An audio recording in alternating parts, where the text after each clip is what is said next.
Like I was very much based in Japan for a long time with a group called Dragon Gate, and I actually spent pretty much 5 years full time out there because that was that was what I wanted to do. That was an aspiration of mine. I always grew up, loving that style. Okay. So I made that choice, but we'd always kind of touch bases. We do Pro Wrestling Grill out in California a bunch. I did a few Ring of Honor shots in Europe a lot. We'd kind of see each other. I mean, you know how it is the same way. Like you just bump into people all along. You know what I mean? All along the road. With this guy, and then you go over here with that guy. Yeah. Now you mentioned you worked a lot in Japan, and that was your goal when you were growing up. So I was the same when I first started. I always wanted. That's why I started with the name Lionheart. Yep. Because I wanted the name of an animal. Because all my favorite guys in New Japan had animal names. Yeah. Like Black Tiger and Wild Pegasus and Liger and Ultimo Dragon. Yep. Flying Scorpio. Who was it that you were watching that you wanted to go to Japan? Well, I remember. Obviously, I've been a wrestling fan from a young age. But it wasn't until I was about, I think, maybe 12 or 13. One of my buddies gave me a tape of, the first J Cup in '94. Right. Classic. And I remember I knew nothing about kind of wrestling outside of WWE back then. So it completely blew my mind. And I saw guys, like Pegasus. Like Sasuke, Liger, and the way they were kind of wrestling, it just kind of appealed to me. And ever since then, it's kind of been my main interest as far as in the whole business has been that style, that junior style. Sure, right. Like, yourself included, kind of popularized during the mid-90s. And hard hitting, but some acrobatic elements to it as well. And the technique, it's all about technique, not only the high flying, but on the mat. And it looked very real to me, and it was very cool. And ever since seeing that first J Cup, I've kind of been hooked. Now, did you work in Japan?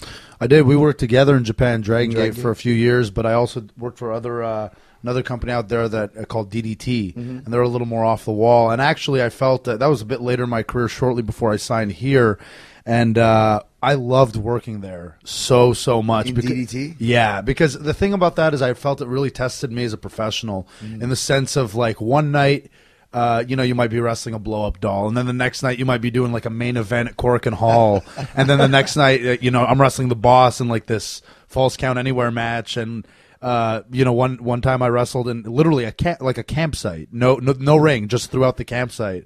Yeah, and it was raining that day, so it was just mud everywhere, and all the. Was it like a holiday campsite or something? No, or? DDT's famous for these like camp it? shows. Yeah, yeah. Oh, okay. It's great. It's so I just felt or I wrestle like Danshiku Dino, who he does like a very over the top gay gimmick. So like next thing you know, you're like dancing and you're doing like a dance number in the middle of the ring. Like it just tested all these aspects of your your range.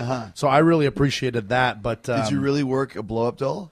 I only maybe worked a spot with the blow-up doll, but I only worked a spot. What do you mean? Well, please explain. What are you talking about?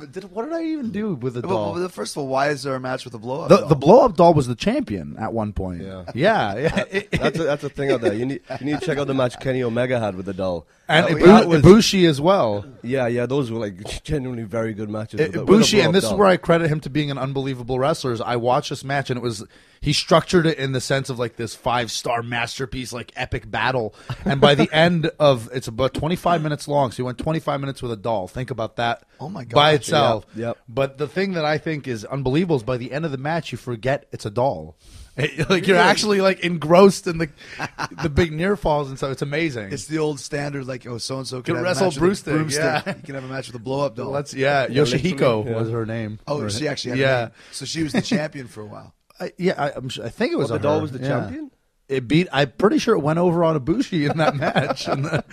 What kind of crowds are they drawing for this? They do okay. They're like a smaller indie with a cult following, but they do okay. Like their big show once a year is in Budokan or Sumo Hall or whatever. So that's not bad. I got to wrestle Budokan, which is cool for me as a music fan.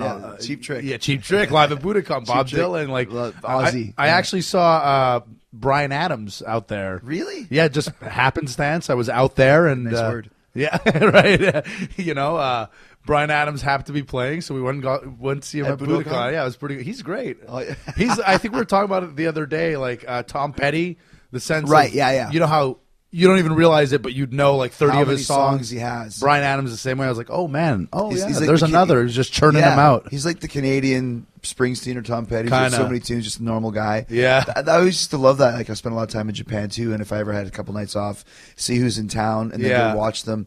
And watching concerts in Japan is the same as having matches there. Yeah. People don't do anything. They just Yeah. kind of sit there quietly. Song ends, and there'll be a polite applause, and then they just kind of sit there while the band talks to them. Like, there's no like, I was really singing along. I don't know what it was. Maybe like, somebody. I need yeah. somebody. And then I look Somebody around and I like you. realize no one's singing. So I'm don't like, sing. yeah, I just felt, like I was This is not for right. Exactly. Yeah, exactly.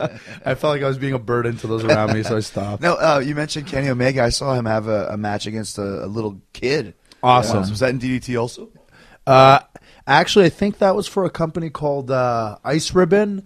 He's just Ice Ribbon. Yeah, that's a women's company, and it's small as well. But he's a really cool guy, and he just debuted with New Japan and the Bullet Club. So I'm Good for him. It's weird because he's from Winnipeg. Yeah. and I've never met him. Like I'm from Winnipeg too. Right. Such a small town. Yeah. Like not that, but the fact he came from there, I've never crossed paths. with him. Yeah, well, But hopefully it's a great eventually. match though. If you can YouTube it.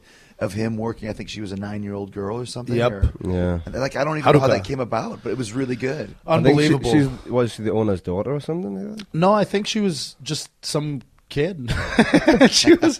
I think they were going to train her to be a wrestler. All right. But man, what a pro! Because that match is just, and it's got well over 1 million views. Yeah. Really? Yeah. Wow. It's really good. Like, It made headlines in newspapers. yeah, well, yeah, it's It funny caused too. some Like, I think controversy. he chops her or something or pushes her down. It's like, boo. Yeah, Come yeah, on, it's what so am I supposed to great. do?